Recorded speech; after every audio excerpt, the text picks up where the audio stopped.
Good evening and welcome to Lights on LA. I'm your host, Louise Gill. Tonight I have fortunate of having two beautiful, strong girls battling cancer, one survivor, president and founder of Beads for Battle, CYNTHIA Kellian, and a survivor. And it's a really hard thing for me to have this interview because I know it's very touchy situation for both of you. MISS SANAN MEHSERDJIAN, hello and welcome to the show. Hey, thank you. I am so truly honored that you are here. I believe that awareness is the most important thing. And you coming out tonight and talking about your survivor and you battling it, and you tomorrow, we want to wish CYNTHIA all the best of luck because tomorrow she will be going through chemo and she's actually here tonight, so I want to say thank you and wish you the best of luck. Thank you. Beads for Battle. First, let's begin, before we start, about the organization. I want to talk a little bit about you. What age was it that you found out that you had cancer, and how did it start? Well, I'm 20 years old, and I found out April 5th of this year, and I started chemotherapy just 5 days after. And I have stage 3 Hodgkin's lymphoma, nodular sclerosis subtype, and that's just one type of all the lymphomas that there are out there. And pretty much lymphoma is a cancer of the lymph nodes, and opposed to cancer cells being in the organs, mine, it jumps from lymph node to lymph node. And my biggest lymph node was actually 7.8 centimeters. Oh my God. So my treatment is chemotherapy and possible radiation. Chemotherapy for 6 months. And tomorrow's my 11th chemotherapy, and I'm almost done. Yay. I know. It's a long journey. I mean, your whole life changes in an instant, but in a good way, I have to say. And how did it change for you? Well, first of all, something beautiful came out of it. You know, the Beads for Battle, which I'll talk about in a little, but your outlook on life completely changes. You know, you learn who's there for you. You get to mature so much faster than everybody else, which is a little bit good because we're adults, and you see things differently.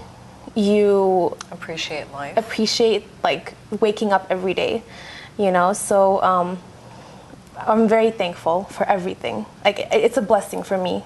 How were the symptoms for you? I mean, how did you find out? How did you come to the realization that you had cancer?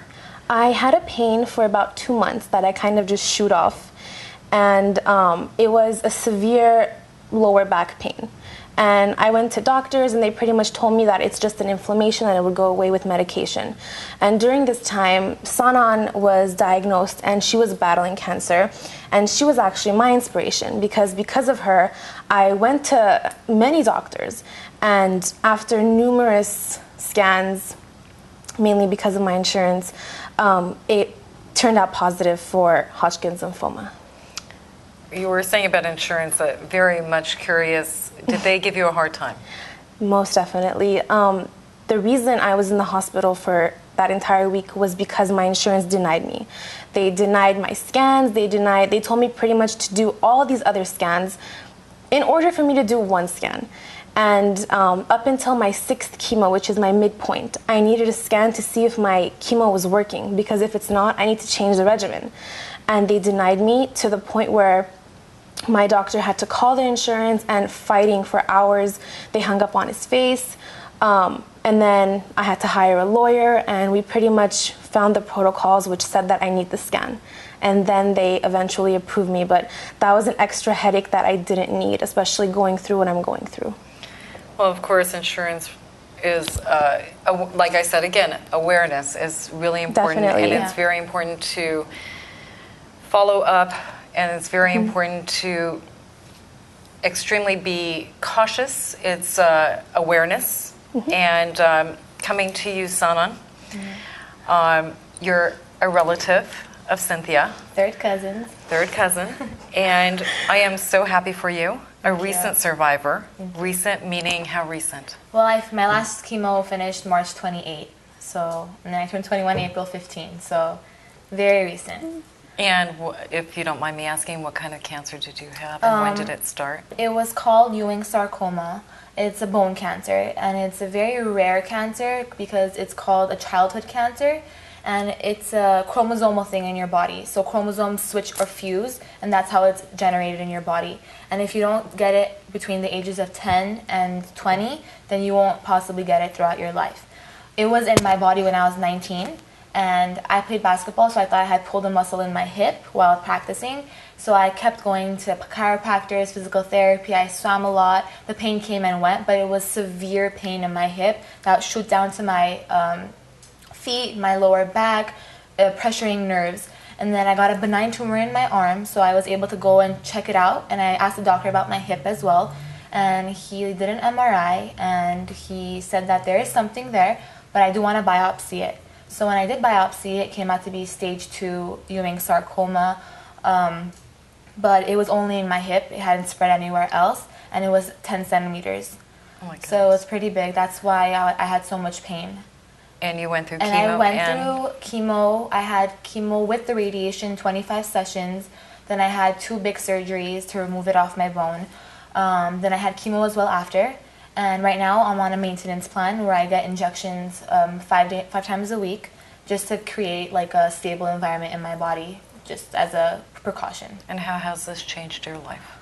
Completely. I'm a different person than who I was 8 months ago. I value my life. I do things that make me happy. I don't stress out over little things. I laugh them off. I'm just happier, more stress-free. And I just live it day to day and don't think about what's happening tomorrow. It's just, that's how simple it is. You two girls are extremely strong. Thank and you. I have to now go towards Beats for Battle. How did that come along? Well, Beats for Battle, first of all, it's a nonprofit cancer support incorporation. And I started Beats for Battle 1 month into my treatment. And during this time, I still was in denial. I couldn't believe that this was happening to me. In a second, your life changes, like Sanan said. And I spoke to my doctor, who's much like a father. You know, he's very caring, and I was blessed to have him as a doctor. He told me that I should find something that I like to do. And I realized that other than fashion and jewelry, I love helping people. And I've been helping people like involved in the Armenian community for so long. And I realized that if I just make bracelets for myself, that doesn't benefit anybody. So I said, why not make bracelets from home with the help of my friends and family and send them out for free to cancer patients and people who had cancer and they're done, and families of those who have lost to cancer. So I send them out for free around the nation and even parts all over the world like Croatia and England and France, and they get back to me with their stories and pictures, and a lot of them are so thankful because there's someone that they can relate to, someone that they can talk to. It's Definitely. You build a community. Of course, and support is so important. Like, that gets you through the day, you know, and staying positive is so difficult. You know, like getting up and just going to the mall is a challenge. So I realized that if something small can make me happy, then it will make somebody else happy. And that's exactly what it's doing. It's spreading awareness to people who don't have cancer, because people want to learn, you know, they want to know what we're going through. And it also shows the cancer community that there's people here around the world. What you're going through, and we're There's here. also a lot of misconceptions on cancer. So many. So much. And that's why I'm so fortunate to have both of you on this show. Thank you. Beats for Battle, nonprofit. Aside from that, how did this all begin? Besides the fact of you wanting to show the support, what do you anticipate in the future? I mean, what's your goal? I have big plans for Beats for Battle. First of all, I want to say that there's a separate fund for Beats for Battle. And in the beginning, I didn't want to involve any donation, any money, and I did it out of my pocket. But people want to help, and they want to donate. And every donation, 100% of it goes to the fund. And what I do is I make bracelets, and I send them out. So my goal is to make enough bracelets, have enough donations to cover the expenses of the bracelets so that I can donate it to different organizations, children's hospitals or things like that. Shooting big, definitely. Oh, of course. Now, there is many colors here and many... First of all, how long Yes. does it take to even make one of these beads? In the beginning, it took some time, but now, you know, got the hang of it. Yeah. You All just of my talk friends. and you just make it, you're happy. You have like an army that comes over and like We helps make like out. hundreds and hundreds and just send them out every week. It's insane. And you don't even feel the labor because you're making it out of love, honestly. And honestly, it takes your mind off of things. I mean, it really helped me through my battle, you know, getting over things and trying to understand my life now, because it's like a new life. So I feel like it helped both of us, especially, you know. It's wonderful, especially like for people who are getting the bracelets. It's Yeah. Cynthia, you were telling us a story earlier, and I do want to thank Lena Tashji, because she was the one that introduced me to both of you, and I'm very fortunate for that. However, you were telling us a story about the first bead you made and the first person that got it. Could you tell us a little bit about that? Yes, she actually had exactly what I have. And Now, is your cancer rare? No, Or it's very common. It's very common. It happens from the age 14 to 24, and then it skips and it jumps to age 40 and above. Okay. And as far as the story, if you don't mind, the first person that got it?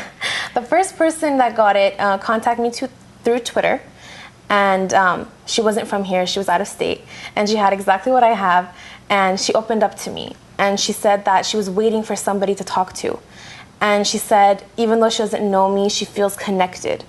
And she realized that with all the because she sent me pictures and I posted it in her story, and a lot of people liked it and shared it. And she would always go back and look at it and say like, oh my God, I don't know these people, but they're so nice, you know? So that, I mean, I will never forget her, and hopefully she's watching, but that's just like one story. But there are people who talk to me about the fact that now they feel open, because I feel as though until now there hasn't been young adults who are willing to come out with it. People tend to hide from it, and I personally think there's nothing ashamed about cancer.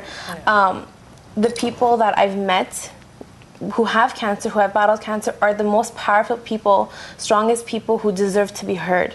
It's very true. We have a girlfriend that is also battling cancer, and tomorrow, as a matter of fact, it's either today or tomorrow, she has breast cancer, and so awareness cannot be expressed enough.